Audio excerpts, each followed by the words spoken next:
대한민국 최고에게 퍼스널 브랜드를 묻다. 조현심의 브랜드 인사이드입니다. 안녕하세요. 저는 브랜드 인사이드 진행자 조현심입니다.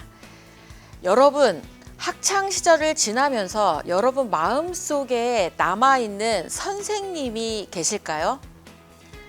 그 선생님으로 인해 누군가는 작가가 됐을 거고요. 누군가는 과학자의 꿈을 꾸기도 했을 겁니다. 그리고 누군가는 글로벌 세상에서 자기의 꿈을 마음껏 펼치는 그런 인재로 거듭날 수도 있었을 겁니다. 정말 멋진 선생님 한 분이 우리의 삶을 바꾼다는 거 여러분 알고 계시죠? 그래서 오늘은 정말 멋진 선생님, 영원히 우리의 가슴속에 이런 선생님 한 분쯤 내 인생에 있었으면 좋았겠다 싶었던 그런 선생님을 한번 모셔봤습니다. 영화국제관광고등학교 교장 선생님으로 은퇴를 하시고 내년 인천교육감에 출마를 하시면서 교육을 새롭게 만들어 가실 이현준 선생님을 스튜디오에 모셨습니다. 안녕하세요. 안녕하세요. 지금 저희 STN 스튜디오에 선생님을 모셨는데 평상시 뵐 때랑 또 다르게 좀 경직된 느낌이시거든요. 원래 이런 분이 아니셨거든요. 방송 나오는데 긴장되죠. 네, 그래서 네. 저희 또 이 방송이 자신의 이름으로 살고자 하는 퍼스널 브랜드의 가치를 좋아하는 분들이 주로 시청을 하고 계십니다. 우리 시청자분들에게 직접 본인 소개 좀 부탁드리도록 하겠습니다. 네, 안녕하세요. 저는 실업자가 된 지 딱 2주 지났습니다.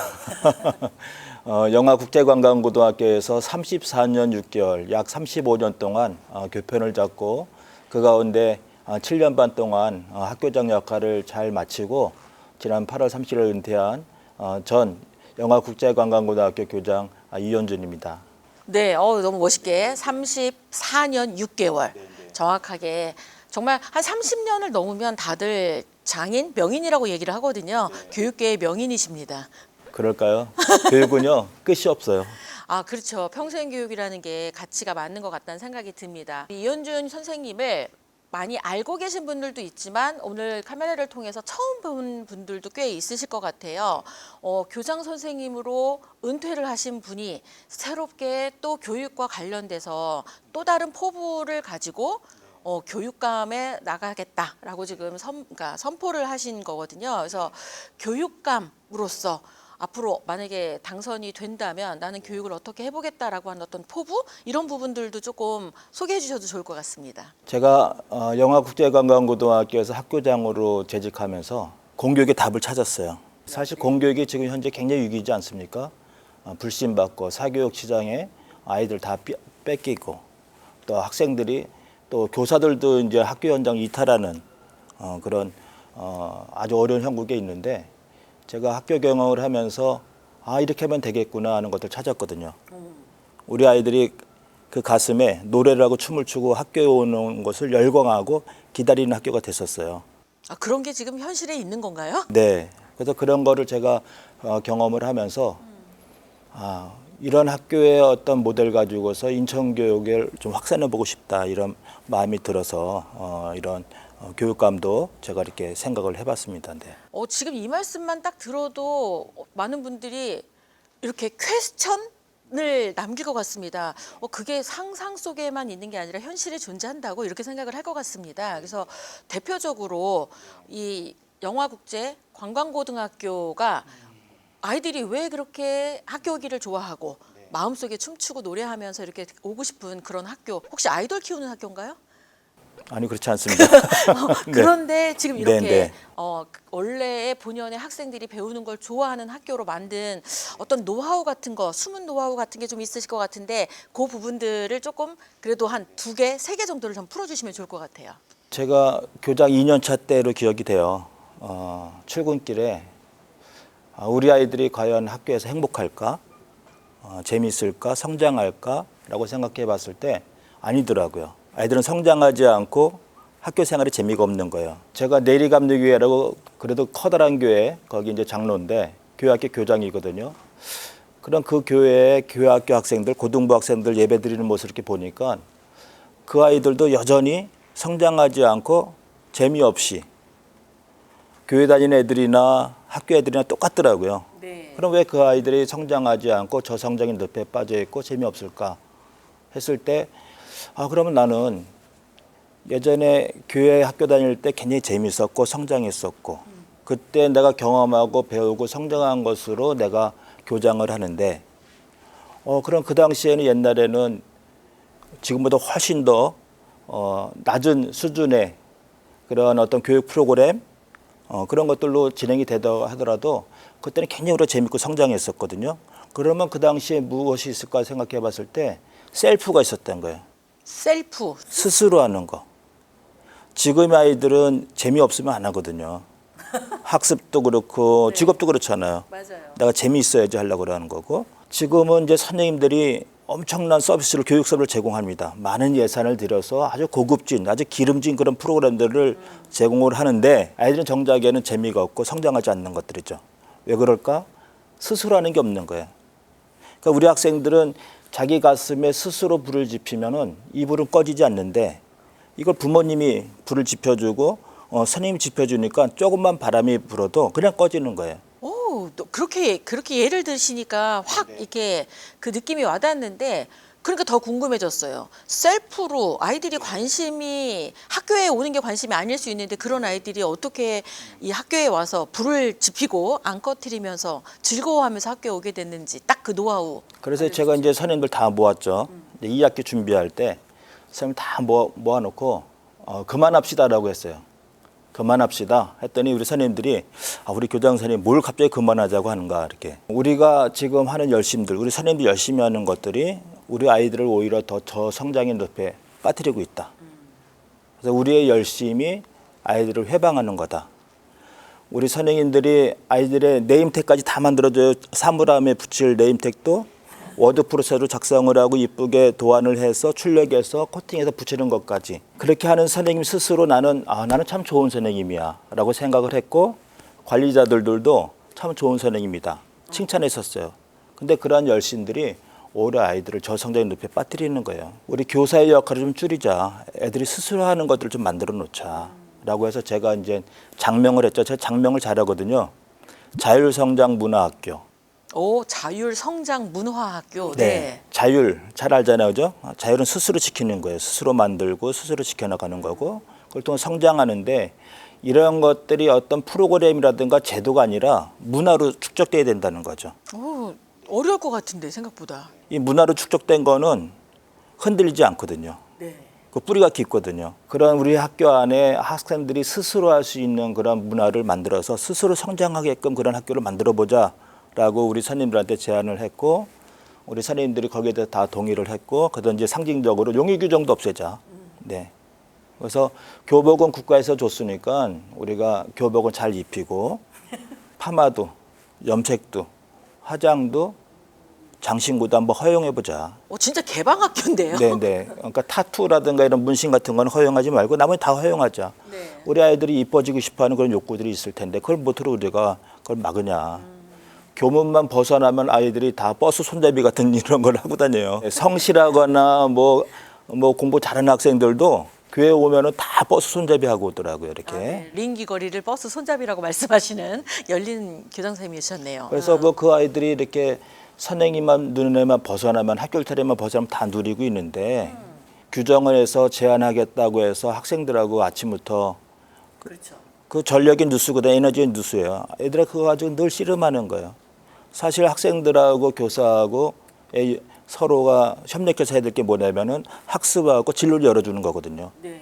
그런데 에너지를 써야 되는데 필요하지 않은 것에 이게 규정에 벗어났다 안 했다 이거 가지고 늘 싸움 아침부터 씨름하는 거예요. 그래서 그런 걸 우리가 그만하고 애들한테 자유롭게 그래서 이런 자율성장문화학교 할 때 우리 선생님들한테 제가 그런 얘기 했어요. 우리 아이들을 절대 폄하하지 말라고. 우리 아이들이 선생님이 생각하는 것만큼 형편없지 않은 거라고.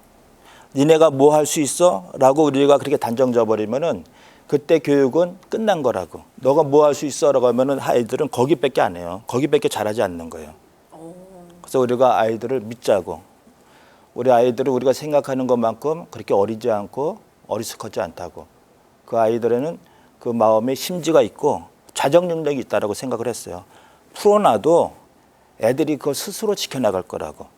그래서 이제 자율성장문화학교를 만들고 그때부터 학생들한테 권을 많이 줬어요. 그랬더니 우리 아이들이 성장하는 거예요.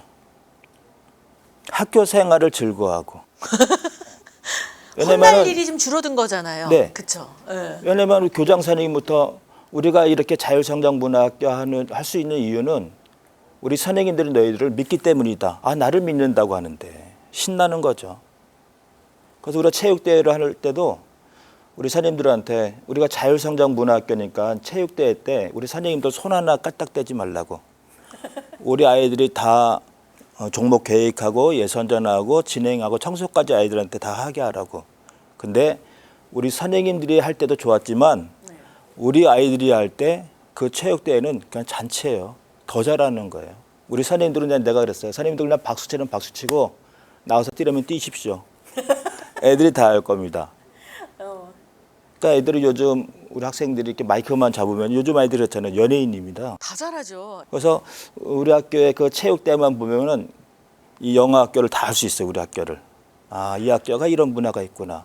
근데 이런 것들이 단연간 아이들이 훈련되고 이렇게 된 문화로 축적되다 보니까 지금은 흔들리지 않고 그런 것들이 잘 정착이 됐어요. 지금 선생님 말씀하시는 걸 보니까 자율 성장의 핵심 키는 믿음인 것 같아요. 맞아요. 믿어주니까 아이들이 어떻게 되든지 좌충우돌하고 실수하고 실패하더라도 다시 자정작용을 해서 원 길을 간다라는 그 본연의 믿음 때문에 아이들이 그렇게 성장한 것 같다는 생각이 드네요. 그런 가치들을 실제로 전체적으로 좀 확장해 보고 싶다. 이런 그 포부가 아마 이번 교육감 출마 선언의 핵심이 되셨다라는 생각이 드네요. 아, 좋습니다. 자, 그리고 요즘 또 새롭게 이 아까 실업자가 되셨다고 말씀을 하셨는데, 근데 또 되게 바쁜 일정들을 보내고 계신 걸로 알고 있습니다. 선생님이 이렇게 학교 다니시면서 찍었던 실제 사진들을 가지고 전시회를 하는 현장에 다녀왔었습니다. 그래서 이런 전시회 소식부터 해서 지금 최근 근황 좀 소개해 주시죠. 제가 인천에서 아주 유명한 달동네가 있습니다. 숭이동, 숭이 3동 109번지 그 집원 가지고서 그 동네에 브랜드가 됐어요. 우리가 109번지 그래요. 또는 이제 전도강고개, 그러니까 지금 도원역 위에 있는 동네인데 그 동네가 아주 오래된 수도곡선하고 서로 마주보고 있으면서 아주 오래된 달동네예요. 인천에서 아주 전형적으로 못 사는 사람들이 사는 그런 동네고 좀 무서웠어요. 좀 힘 있고 좀 무서운 분들이 많이 있어가지고 그 동네 다른 동네 사람들 지나가는 거를 굉장히 어려워하고 그런 동네. 저는 그 동네에서 태어나서 자랐습니다. 저희 어머니랑 아버지도 그 109번지 전도강고개 밑에서 태어났고 제가 태어난 집이 또 외가댁이 아직까지도 그 동네가 재개발로 헐렸지만 남아 있어요. 그 집이. 어렸을 때 늘 뛰어놀던 그런 제 발자국이 그냥 골목마다 수북수북하게 쌓여 있었는데 이 동네가 이제 재개발되는 거예요. 재개발되니까 그 전에 이제 댐이 건설될 때 마을이 수몰되잖아요. 그 수몰된 사람들의 그 마음이 어떨까 하는 것들 제가 늘 봤었어요. 내가 살던 동네 그 109번지가 재개발된다고 하니까 그 수몰되는 마음, 그게 제 마음이, 그런 마음이 가더라고요. 그래서 나도 그렇지만 이 동네에 살던 많은 어르신들이 세월이 지나면은 이걸 추억하고 그리워하겠구나. 그래서 제가 카메라를 샀어요. 중고로 하나 사가지고 동네를 다 찍어놔야겠다. 그래서 이거는 어떤 좀 사명감이 생겼어요. 나를 위해서도 찍지만 앞으로 많은 사람들이 그리워할 사람들을 위해서라도 나중에 이거를 내가 활용할 수 있겠구나라고 해가지고 동네 찍어놨었는데 제가 퇴임을 이제 앞두고서 이거 가지고서 한번 전시회를 해서 많은 사람들이 추억을 좀 소환하는 그런 시간을 가졌으면 좋겠다 해서 사진전을 한 거죠. 네. 사진전하고 사진전할 때 그래도 또 학교에서 있었던 추억들도 또 교장실에서 집무하면서 있었던 그런 사진들 찍은 것들 이런 것들도 같이 해가지고 퇴임 기념으로 이렇게 해서 이렇게 사진전을 했었습니다. 그리고 에세이집으로 해가지고 책도 하나 발간을 하고 이제 학교 현장 떠났으니까 아무래도 몸과 마음이 좀 홀가분하기도 해요. 전에는 이제 공직자이기 때문에 또 내가 발걸음하는 것들도 제한적이고 네. 그렇지만 이제 지금은 그런 자리에서 좀 자유로워졌기 때문에 하고 싶었던 일들을 지금 하고 있습니다. 그래서 이제 많은 인천에 많은 자리에 가서 또 봉사도 하려고 하고 또 공부도 하고 책도 좀 읽고 그리고 제가 지금까지 상반기 때 인천 교육의 미래라는 포럼 창립준비위원장으로서 그거를 하면서 이제 포럼을 여러 번 했었거든요. 그래서 이번에 이제 그 전신이었던 인천 교육의 미래 이 포럼을 이름을 좀 바꿨어요. 넥스트 인천교육. 거기에 이제 제가 이제 상임 대표로 해서 이제 많은 분들하고 같이 교육 문제를 같이 의논하고 또 세미나하고 그렇게 서로 공감할 수 있는 그런 일들을 좀 많이 하려고 지금 준비 중에 있습니다. 넥스트 인천 교육의 핵심 철학은 아이들을 믿어주는 것부터 시작하겠네요. 그럼요. 네. 기대가 됩니다. 자, 그리고 아까 봉사를 좀 많이 하신다고 하셨잖아요. 제가 우리 또 교장 선생님 시절 또 실제로 한 봉사 단체의 회장님이셔가지고 또 인연이 되는데 그때는 제가 연예인인 줄 알았습니다. 그래서 아기봉 이름하여 아름다운 기부 봉사단. 네, 그거 약자인데 저는 아프리카 기부 봉사인 줄 알았습니다. 주로 아프리카 쪽을 봉사를 하셔가지고 아기봉 소식도 좀 전해주시죠. 우리 아기봉은 조금 전에 말씀드린 대로 아름다운 기부와 봉사를 하는 그런 선한 마음을 가진 사람들이 이렇게 모여서 만든 자생단체예요. 그래서 처음에 케냐에 우물 파기부터 시작을 해가지고 스리랑카에 학교도 세우고 이렇게 하는데 참 좋은 모임인 것 같습니다. 처음에는 이제 교직에 있는 분들 중심으로 해서 이렇게 뭉쳤다가 우리 조현심 작가님도 들어오고 그래서 이제 좀 영역을 좀 넓혔어요. 그래서 아주 소수지만 아주 작은 힘이지만 이렇게 마음이 이렇게 합쳐졌을 때 이런 좋은 일도 할 수 있구나 하는 것들을 제가 봐요. 회장일 때 뭐 이렇게 열심히 못했지만 이제 다시 이제 회장 물러났지만 이제 회원으로서 아기봉 회원들하고 어느 자리에 있든지 내가 할 수 있는 데까지는 같이 이렇게 하면서 더 좋은 일들을 하고 싶어요. 네.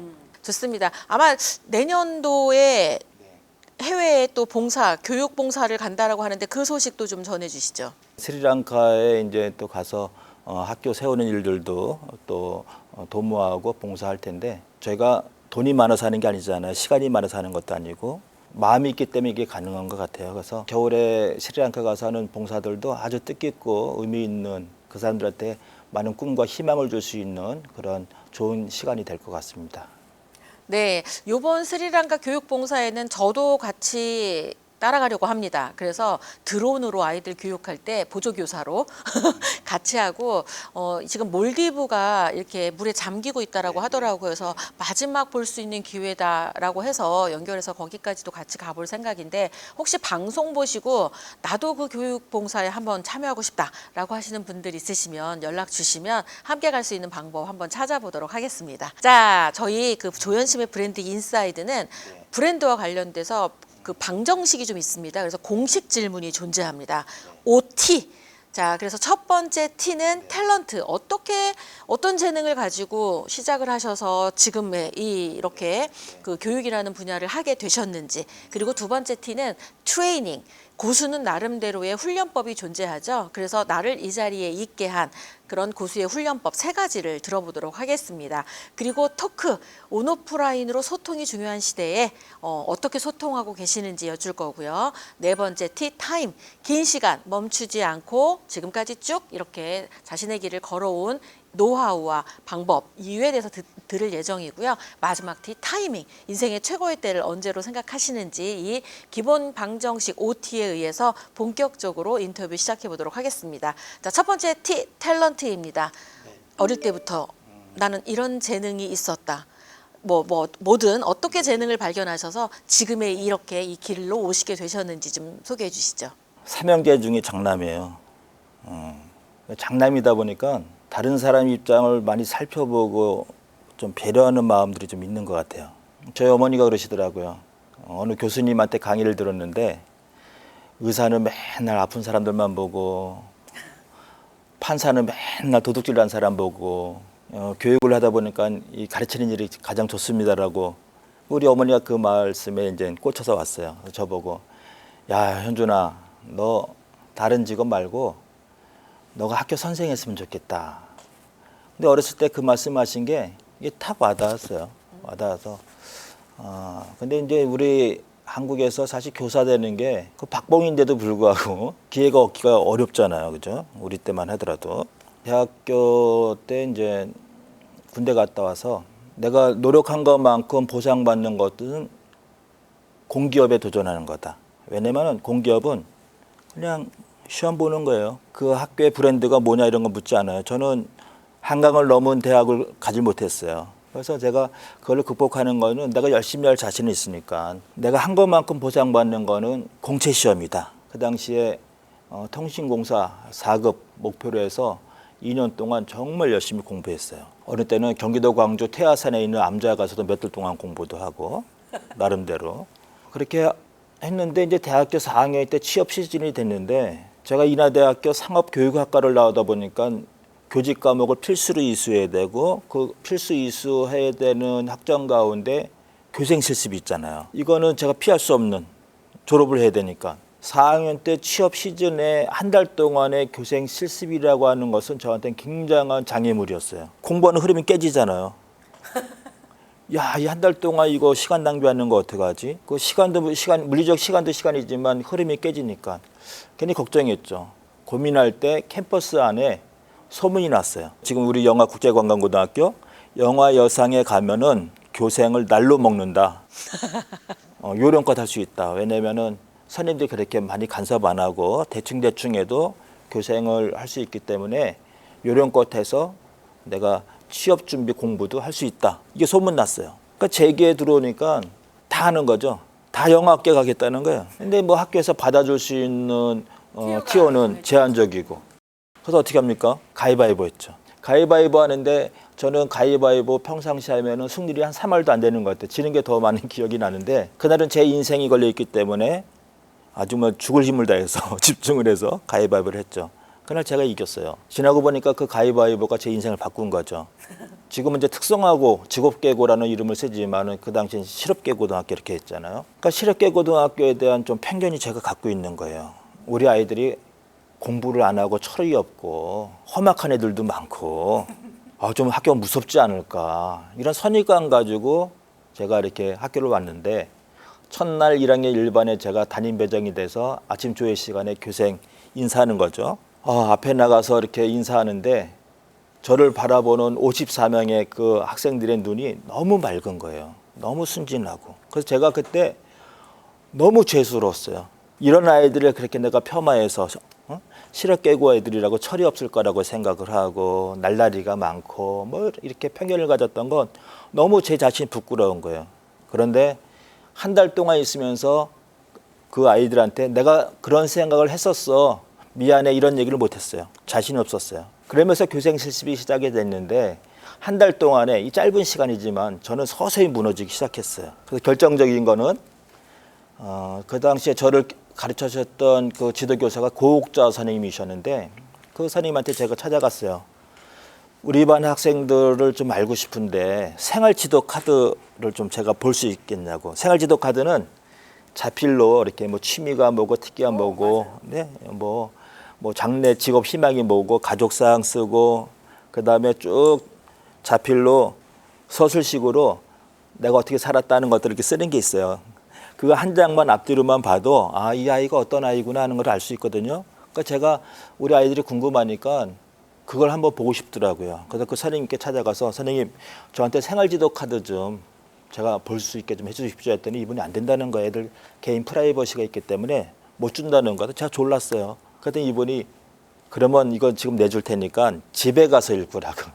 집에서 읽고 내일 아침에 출근하시자마자 저한테 반납하세요. 그래서 네 알겠습니다 하고 제가 그거를 집에 가져가서 제 방에서 읽었죠.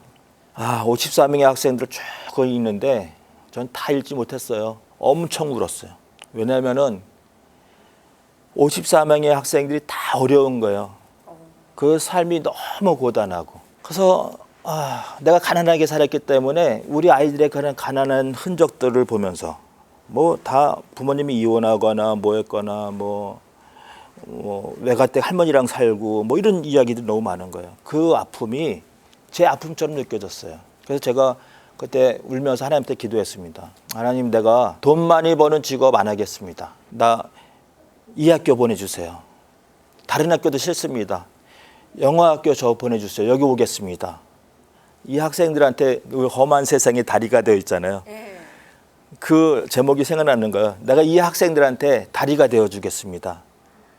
그렇게 마음 먹고 한 달 동안의 교생 실습을 끝내고 났더니 이게 앞이 캄캄한 거예요. 교생 실습할 때는 애들하고 있으면서 그 행복에 나도 그냥 자신만만하고 다 좋았는데 끝나니까 이 학교 올 수 있는 방법이 없는 거예요. 우리 부모님이 배운 분들도 아니고 뭐 힘이 있거나 빽이 있는 분도 아니고 내가 붙잡을 수 있는 것들이 아무것도 없는 거예요.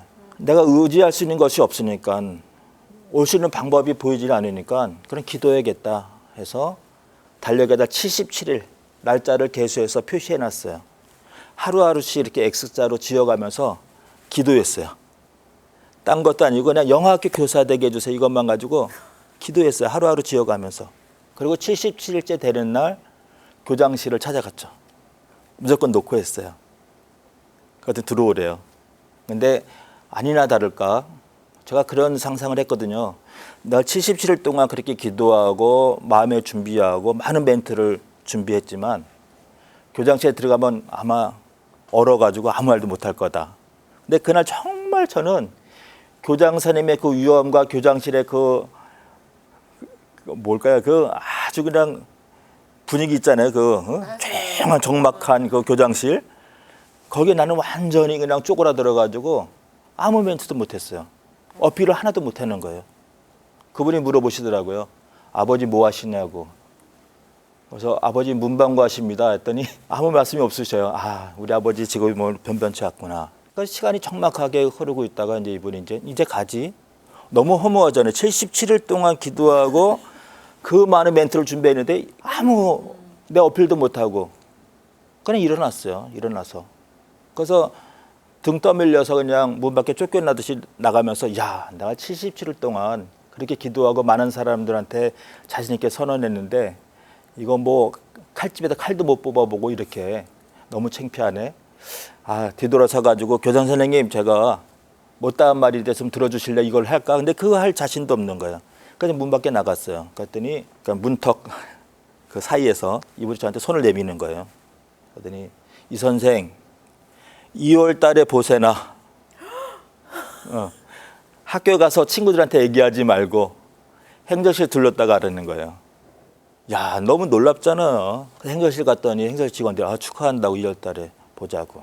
그래서 제가 이 학교에 교사가 된 거죠. 그래서 정말 교생 끝나고는 버스 타고 가면서 그 학교 건물이 이렇게 보여요. 그러면 가슴이 두근두근 거리는 거예요. 정말 놀랍게 제가 그렇게 오고 싶었던 학교. 아무 백도 없기 때문에 세상에 거 의지할 수 있는 것들이 아무것도 없었어요. 그렇게 순전하게 기도하고. 그 기도라고 하는 것은 사람이 할 수 있는 최선의 행동인 것 같아요. 저희 학교하고 집하고 한 거리가 한 500m 차이 나요. 언덕을 올라가면 되거든요. 뭐 핸드폰이 없던 시대였으니까 그냥 단숨에 마라토너처럼 이 기쁜 소리를 부모님께 알리고 싶어가지고 달려가서 가게 문을 활짝 열면서 엄마 아버지 저 됐어요 했을 때 눈물이 왈칵 났던 그런 기억이 납니다. 나의 재능은 기도하는 거였다. 간절히. 근데 사실 거기에 이렇게 공표를 한다는 건 약속을 하는 거거든요. 외부에. 나 혼자 마음속이 아니라 외부에 약속을 하고 그걸 지키기 위해 필요한 걸 하면서 플러스 기도라는 걸 좀 더 하신 것 같아요. 근데 저는 사실은 그럼 보통은 막 내가 뭐 교사로 채용하기로 했으니까 좋은 얘기를 하고 할 수도 있는데 아무 얘기도 못 하는 거를 그렇게 지켜보시고 이렇게 뒤돌아서 나가는 거기에다 대고 이 선생 이러면서 내년 2월에 봅시다. 그 말 한 그 교장 선생님도 참 대단하시다는 생각이 들어요. 지금 살아 계실까요? 돌아가셨어요. 재작년에 돌아가셨어요. 서기택 교장 선생님이신데 그래도 아마 그분의 가족들이나 다른 분들이 보실 수 있으니까 우리 서기태 교장 선생님 나를 지금 이 자리에 오도록 길을 열어주신 우리 교장 선생님한테 감사 영상 편지 하나 남기도록 하겠습니다. 눈물 나네.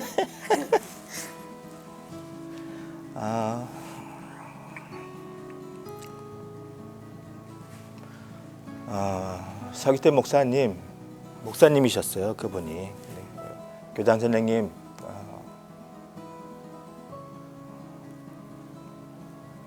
그날 저에게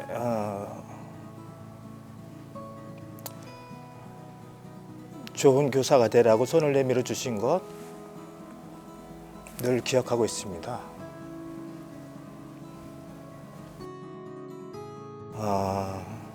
제가 공부도 잘한 것도 아니고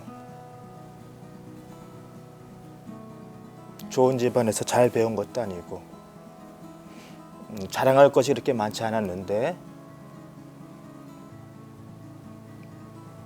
저 안에 있는 어떤 열정이라든가 가치를 보시고 좋은 선생이 될 수 있는 사람이겠구나라고 인정해 주셔서 저한테 손 내밀어 주셨고 그게 힘이 돼서 저한테 그게 믿음이 됐습니다. 그래서 35년 동안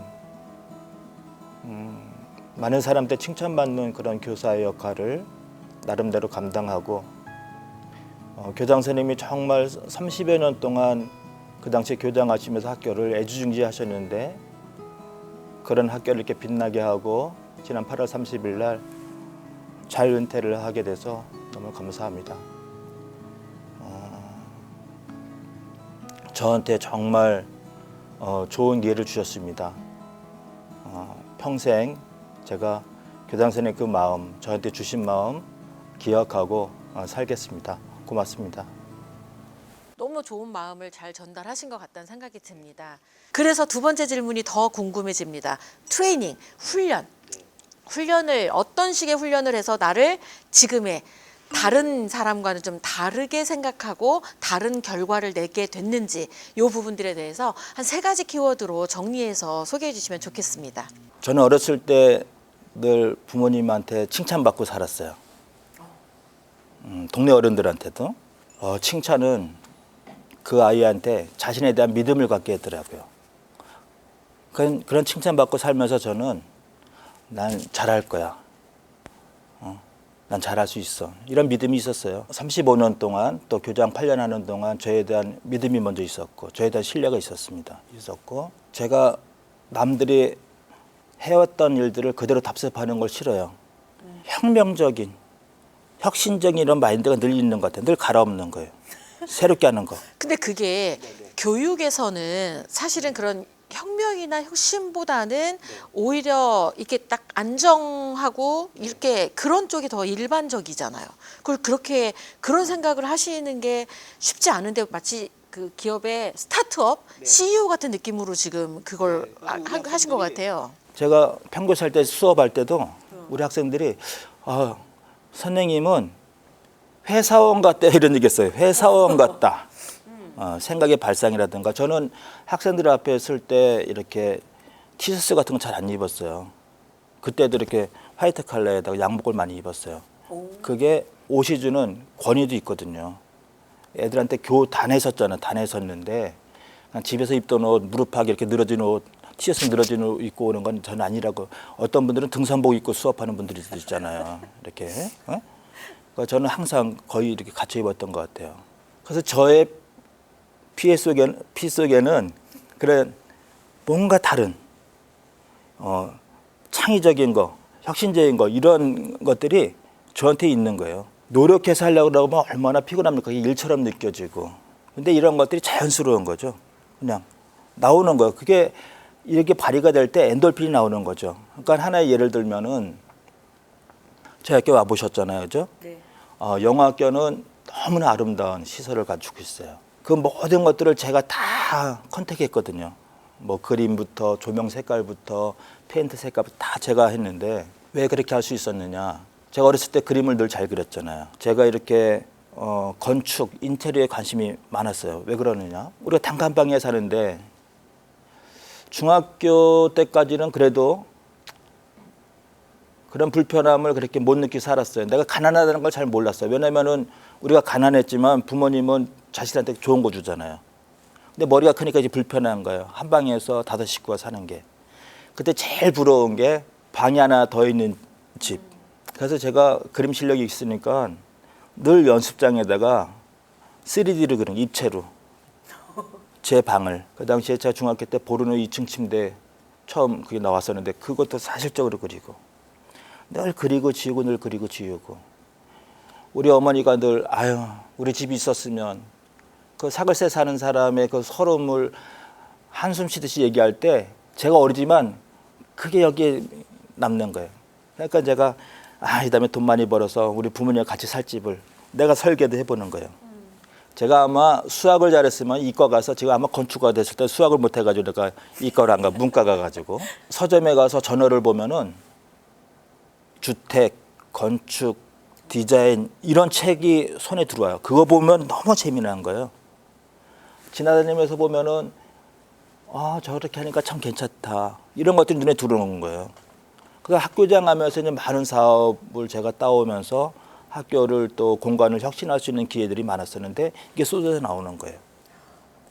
그때 제가 학교를 하나하나 7년 동안 바꿔나갈 때 전혀 고단하지 않았어요. 엔돌핀이 나오는 거예요. 어떻게 보면은 학교를 하나의 학교의 문화를 8년 동안 바꿔서 모든 선생님들이 거기에 공감이 다 따라오고 학교 문화가 정착된다고 하기에는 너무 짧은 시기거든요. 근데 이게 됐어요. 와, 그 재능을 어떻게 훈련하느냐 이 부분들을 직접 몸으로 지금 보여주고 계시는데 첫 번째 키워드는 주변 분들이 많이 도와주신 것 같아요. 칭찬. 칭찬을 통해서 기본적으로 나는 할 수 있다라고 하는 나에 대한 믿음이 있었기 때문에 그래서 첫 번째 키워드가 믿음인데 이 믿음이 뭐 어디서 기인했느냐라고 하니까 오히려 칭찬. 그러니까 어릴 때 받았던 칭찬이 얼마나 큰 힘을 하는지 직접 보여주신 것 같아요. 그래서 나를 이 자리에 했던 첫 번째 키워드는 칭찬으로 인한 믿음, 나에 대한 믿음에서 시작했다. 두 번째는 나는 혁명가다라고 하는 자기인식. 근데 보통 인식에서 끝나는 게 아니라 그걸 혁명적으로 내 삶을 바꾸기 위해서 생각도 그렇게 했지만 행동도 그렇게 하고 말도 했으니까 다른 사람이 알아볼 만큼 선생님은 직장인 같아요. 이런 말을 할 정도라는 얘기는 일반 다른 선생님하고는 달라 보이셨다는 거죠. 그리고 건축이나 이런 것들을 직접 이렇게 다 좋아하는 걸 보면서 그걸 하나하나 학교에 반영하기 위해서 진짜 혁명을 생각이 아니라 정말 공간으로 바꿔주신 이런 것들 때문에 문화로 가는 그 과정을 지금 만들어내셨다는 얘기를 들으니까 그냥 단번에 뭔가 되는 게 아니라 생각부터 시작하지만 그 과정에 얼마나 계속 집중적으로 그걸 이렇게 고민하면서 만들어가느냐. 근데 이게 너무 즐거우셨다라고 표현을 하니까 그 즐거운 에너지가 학교 전체의 문화로 간 것 같다라는 생각이 드네요. 맞습니다. 어떻게 이렇게 어쩌면 이렇게 정리를 잘해 주세요. 제가 그 말을 계속 듣잖아요. 자, 그러면 또 세 번째 키워드 뭘까요, 선생님? 나를 이 자리에 있게 한 세 번째 키워드. 저의 성실이었던 것 같아요. 제가 가장 행복한 시간이 어느 때냐면은 교장실에서 야근할 때. 아마 이번에 사진전 할 때도 학교 추억 있는 사진 가운데 교장실에서 야근하면서 제가 이렇게 셀카로 찍은 것들 그런 것들이 여러 장 있었을 거예요. 그래서 어떤 과제가 있을 때 그걸 기획하는 거죠. 기획하고 컴퓨터 앉아서 기획하고 커피 마시고 그러면서 제가 8년 동안 학교장 할 때 정말 성실했던 것 같아요. 이걸 자뻑이라 그러죠. 정말 성실했던 것 같아요. 그냥 학교 일찍 오는 거 너무 좋아하고 남들이 다 퇴근하고 남아서 어떤 일에 좀 몰입을 해서 기획하고 뭐 이렇게 짜내고 이런 시간들을 너무 즐겨했던 것 같아요. 사실 지금 이 고수의 훈련법 이 세 가지가 퍼스널 브랜드가 되어가는 그 과정을 고스란히 보여주신 것 같아요. 성실하게 임하면서 그런 사람으로 보여지게끔 그리고 그런 사람이 되게끔 그 과정을 하나하나 발자국을 찍으면서 오셨기 때문에 지금의 이 자리에 있으신 게 아닌가 이런 생각이 듭니다. 제가 처음에 교장실 문을 다 개방시켰잖아요. 그거는 이제 우리 학생들이나 우리 교직원들한테 제 의지를 보여주는 거예요. 다 보여주겠다. 공감과 이해가 없으면 지지가 없거든요. 그거 다 보여주겠다.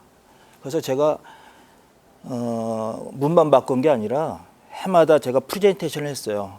올해 학교 경영은 이렇게 하겠다. 그래서 부서는 어떻게 조직을 하겠다. 예산은 어떻게 쓰겠다. 이거를 내가 연말에 내년도 정책을 다 발표를 해요. 하고 또 학기별로도 해요.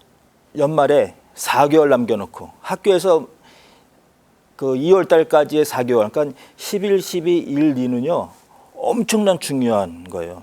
이 4개월은 왜 중요하냐면은 그 해 교육한 거에 대한 어떤 농사 수확을 하는 거예요. 열매를 거둬야 되는 거예요. 그 다음에 또 하나는 뭐냐면은 내년도 조직을 짜고 내년도 또 농사 준비를 하는 거예요. 그 다음에 신입생 모집을 해야 되는 아주 중대한 학교에 아주 진짜 밥줄이 달리는 거예요. 학교가 밥줄이 달리는 거예요. 학생들이 와야죠. 이게 맞아요. 모집이 돼야죠. 이 문제. 이 세 가지 과제를 수행해야 되는데 이게 로드맵이 없이 그때그때 즉흥적으로 하다 보면은 그냥 오합지졸되는 거예요. 그냥. 그러니까 이런 것들이 세밀하게 분야별로 되기도 하지만 큰 그림을 그리면서 저는 봐야 된다고 생각했거든요. 약간 로드맵이 있어야 되는 거예요. 그래서 저는 4개월 로드맵을 제가 다 계획을 해요. 근데 이현준 교장이 우리 선생님들한테 내년도 이런 걸 중점적으로 할 겁니다 했는데 그 뒤에 후속 조치가 없으면은 이제 맨날 말잔치잖아요. 그렇죠. 그 말에 권위가 안 생기죠. 근데 이현준 교장이 뭘 얘기하면 거기에 따른 계획이 나오면은 예산이 반영이 되고 조직이 바뀌고 공간이 만들어지는 거예요. 고졸 취업만으로 학생들 진로를 열어줄 수는 없다. 이건 한계다. 그 정책도 수가 다 했다. 그래서 우리가 관광 쪽에 일을 하려면은 고졸 취업으로 안 되는 직무들도 많다. 승무원도 있을 거고, 카지노 딜러도 있을 거고, 관광 기획업도 있을 거고, 이런 애들은 더 공부를 해야 된다. 그러면은 우리가 직업계획 고려해서 애들 고졸 취업만 그것만 같이 있다라고 얘기하면 안 되는 거고, 동일계 진학도 시스템도 만들어야 된다. 그러면 우리 학교가 직업계획의 특성만 가지고 학생 진로 다 못 열어준다. 그러면 우리 학교에는 직업계획에 기반을 두되 일반고의 특성도 가져와야 되고, 외국어 교육 시키려면 특목고 과학고의 특성도 가져야 되고, 인성교육 하려면 대안학교 특성도 가져오고자. 그래서 제가 그런 학교 포지션을 만들었어요. 비율을 만들었어요. 이렇게 해놓고 그래서 우리 학교에는 진학부도 있어야 된다 했더니 그 부서를 만들고 예산을 만들어주고 진학 지도할 수 있는 공간이 있어야 되잖아요. 근데 학교에 공간이 이렇게 나오나요? 보니까 화장실이 너무 많아요. 근데 화장실 하나를 멸시를 하고 그걸 진학 지원 시스템 공간을 만들어줬어요. 그러니까 야, 이현준 교장이 뭔가 선임들 모아놓고 이런 걸 하겠습니다라고 하면은 이런 걸 중점적으로 하겠습니다 하면 그 다음에 따르는 후속 조치가 조직이라든가 예산이라든가 공간들이 그냥 따라오는 거예요. 그러니까 제가 얘기하는 거를 우리 선임들이 허투루 듣지 않는 것들이죠. 여기서 세 번째 질문 넘어가겠습니다. 좀 전에 말씀하신 소통. 지금 저와 이렇게 토크를 하면서 소통을 하고 계시잖아요. 요즘은 또 특히 이제 학교도 나오셨는데 학교 선생님들하고 지난번 전에처럼 이렇게 원활한 소통을 할 수 있는 건 아니잖아요. 온오프라인으로 연결된 지금 이제 현재 어떤 식으로 어떻게 소통을 하고 계시는지요?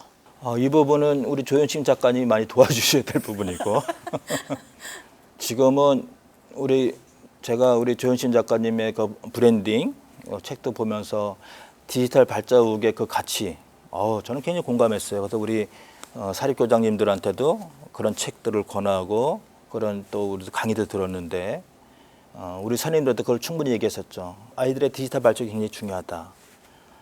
디지털에 내 흔적을 남겨놓는 거 굉장히 중요한데 제 나름대로는 지금 SNS는 제가 이걸 꼭 해야지 이거 숙제처럼 생각하지 않아요. 그냥 전 즐기면서 해요. 저의 생각을 오픈하는 거죠. 제 생각과 제 어떤 하고자 하는 것 방향이라든가 제가 하고 있는 일들은 거기서 이제 오픈하고 있고 이제는 이런 방송이나 유튜브 같은 것들도 앞으로도 좀 해야 되는데 그런 것들은 이제 준비 중에 있어요. 물론 오프라인도 많이 내가 다니면서 저를 이야기하고 이렇게 해야 되겠지만 그거는 한계잖아요. 오프라인과 온라인을 적절하게 배분을 해서 이렇게 할 생각입니다.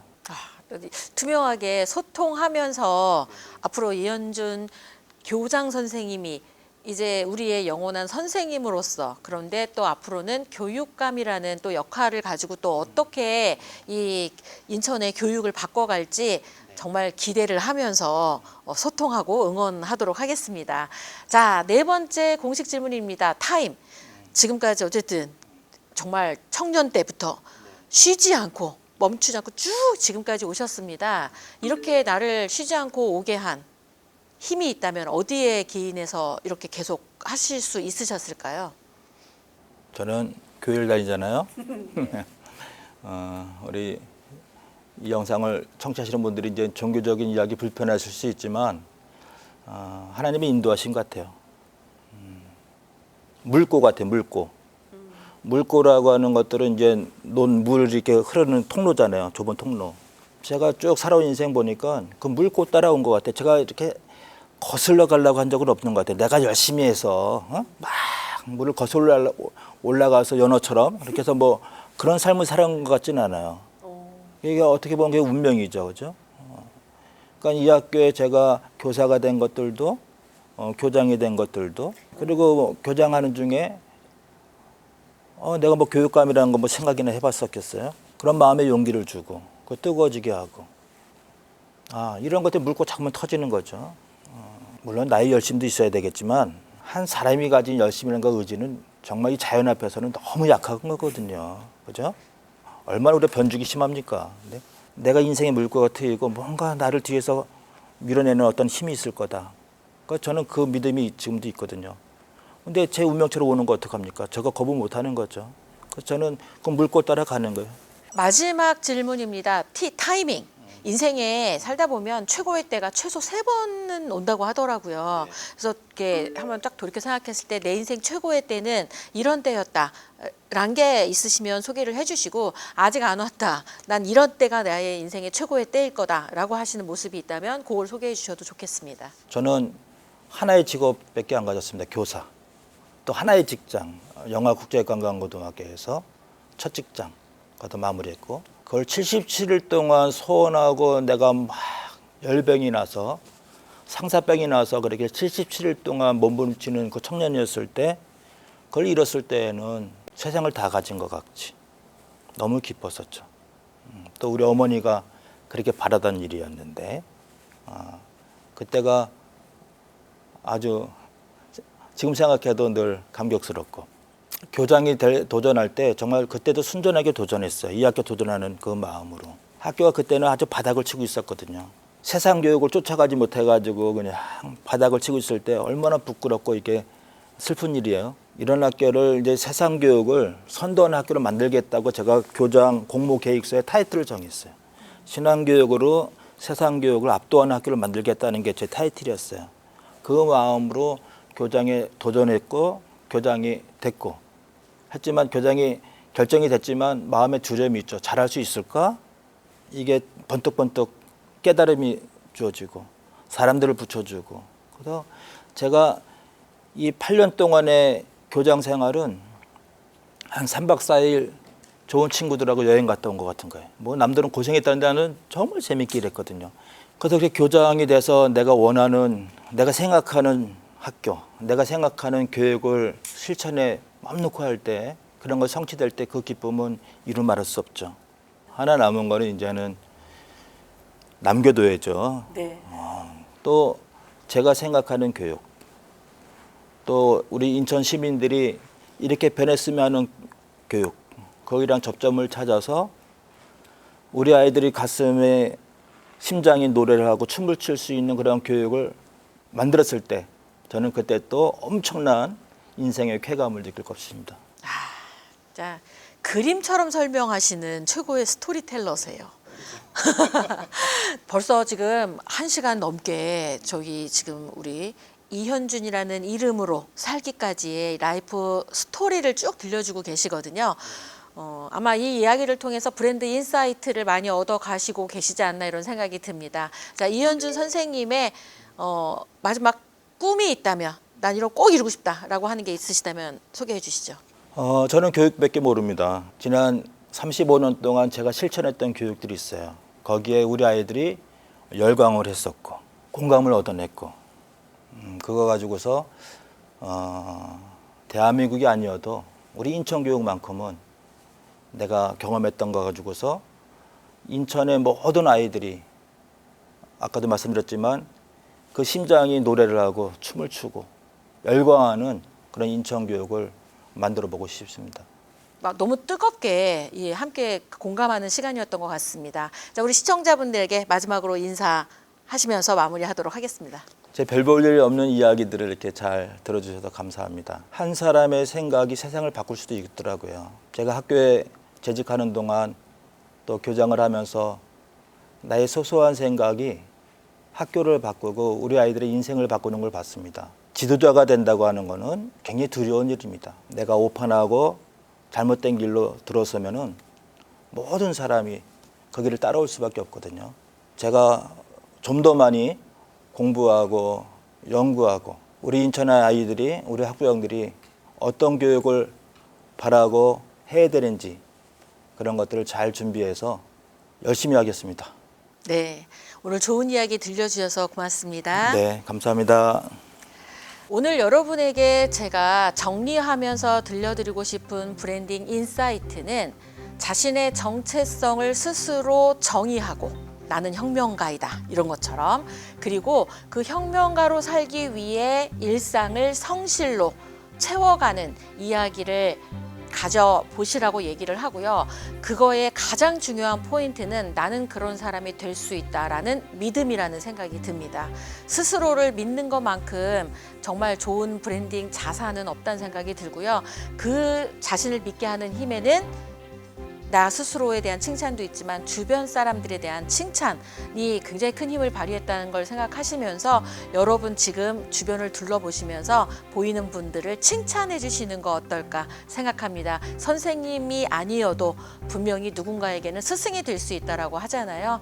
내가 해주는 오늘의 칭찬으로 누군가의 삶이 바뀔 수 있다면 어떨까. 그리고 실제로 그런 삶을 30년 이상 살아오신 우리 오늘의 이현준 선생님의 삶을 다시 이제는 인천 전체로 확장하고자 하는 이 시기에 오늘 모셔서 브랜딩 인사이트를 같이 나눌 수 있어서 너무 영광스러운 시간이었던 것 같습니다. 저는 다음 시간에 뵙도록 하겠습니다. 시청해 주셔서 고맙습니다.